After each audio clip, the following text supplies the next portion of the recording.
Hello, this video is for the Information Systems and Software Engineering students of the Peruvian University of Applied Sciences. My name is Coghill, and I'm the Director of Education Operations for the FIAC Institute. For more than a decade, FIAC staff have been involved in educating industry professionals on how to leverage enterprise architecture to gain enterprise knowledge and strategic advantage in the marketplace. Zachman International owns FIAC, and as a result, I have the pleasure of working with John A. Zachman for several years. We focus on helping to educate industry professionals about the Zachman framework and how to use the power of enterprise ontology as a tool for classifying and organizing enterprise knowledge. I want to personally encourage you in your studies. As information system and software engineer professionals, the world needs people like you who can look at the whole enterprise. Enterprises, as you know, are complex entities that are constantly changing. Your knowledge of the Zachman framework helps to provide you a more rounded perspective of enterprise interaction, especially between business and information technology professionals. Information technology is a ubiquitous part of just about any enterprise. We rely on it to help us do many things faster and more efficiently. However, a key element of successful information technology use is often overlooked in the rush to produce services and products. I'm talking about coordination and collaboration.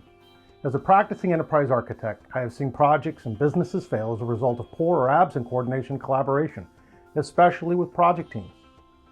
I would like to take a moment and extend your knowledge of the Zachman framework as a means of facilitating coordination and collaboration. The Zachman framework version 3.0, as pictured behind me, contains a tremendous amount of information. I'm going to draw your attention to a couple of concepts in the framework and how they can be applied to project collaboration. Let's first take a moment and talk to the concept of reification. Reification simply means taking something abstract and making it more explicit. Reification is effectively done in a stepwise fashion. In the Zachman framework, you can see the steps of reification on the right-hand side of the framework. For the framework, the 6 steps are identification, definition, representation, specification, configuration,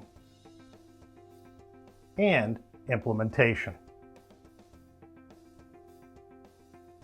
Each step corresponds to an audience perspective on the left-hand side of the framework. Identification to the executive perspective, definition to the business management perspective, and so on.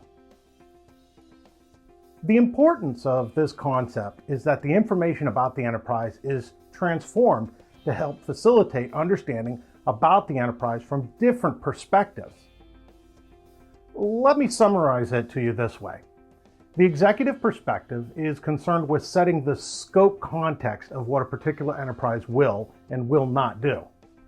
This means they define what inventories they'll use, how they will use those inventories, where their networks connect and resources flow, who will be responsible for getting the work done, and when it must be done, and why it needs to happen. These scope boundaries are transformed into business concepts. It is here that business strategies and requirements are defined.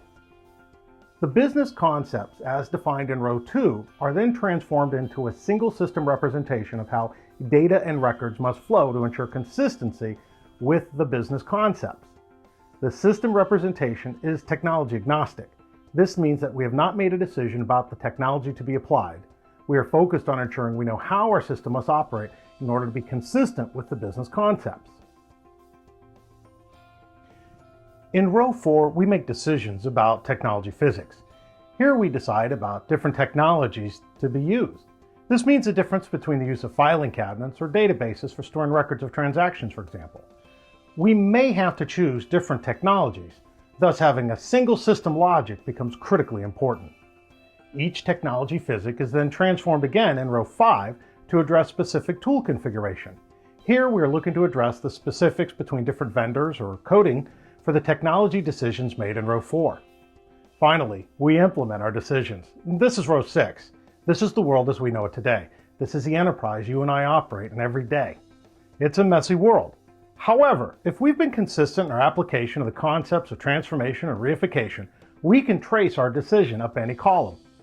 This stepwise engineered approach allows us to more quickly identify where potential problems might occur, such as insufficient technology to address the system logic effectively.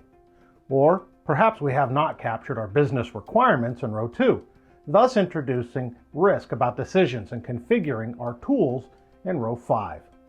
So what about project coordination? Well, let's say you have two particular groups of people within the enterprise. The first group of people, let's say, have strategic planning responsibility for information systems. We'll say they're concerned with rows 1 through 3. If they follow the concept of reification and transform the scope identification lists in row 1, they should produce a single system logic for the enterprise as they step through rows 1, 2, and then 3. Remember, the choices about technology have not been made. We're looking at the flow of data and records in support of the business concepts or requirements developed in row 2. The second group of people in our enterprise are focused on delivering software services and products.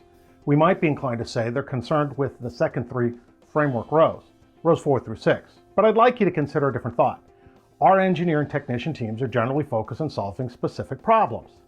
There's a risk they can choose the wrong technology and develop the wrong code if they are not informed by the system requirements developed in row 3.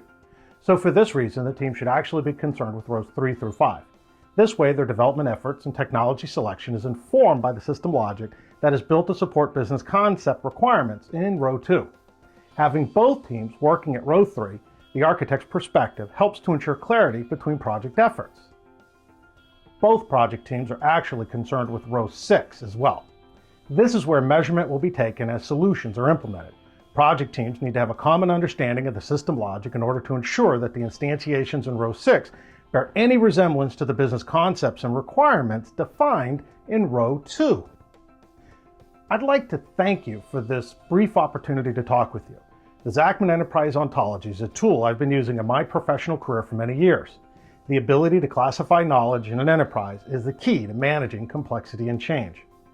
On behalf of the Zachman International and FIAC Institute, we hope to have an opportunity to share our knowledge again with you in the near future. Thank you and have a great day.